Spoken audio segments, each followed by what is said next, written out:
Or mga guys, good day, good day, good day. It's a weekend and this weekend is the celebration of Matariki. Actually, yesterday was the Matariki Day. So every year ni siya i-celebrate. So, and today nay mga program nga pagabuhaton ang diri sa Dunedin. So nay mga performer nga nay mga banda, nay mga dance. So kami sad we will be selling approaching a railroad food truck. crossing.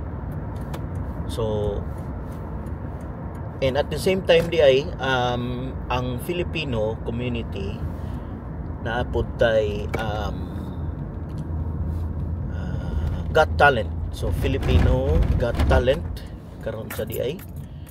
So adto po ni siya sa different venue. Adto ni siya sa Fairfield Community Hall.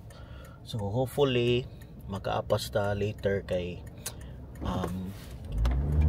si Sam is one of the contestant kauban niya si Zenny. So see you later guys, and doon ako sa venue para sa food truck. So bye bye.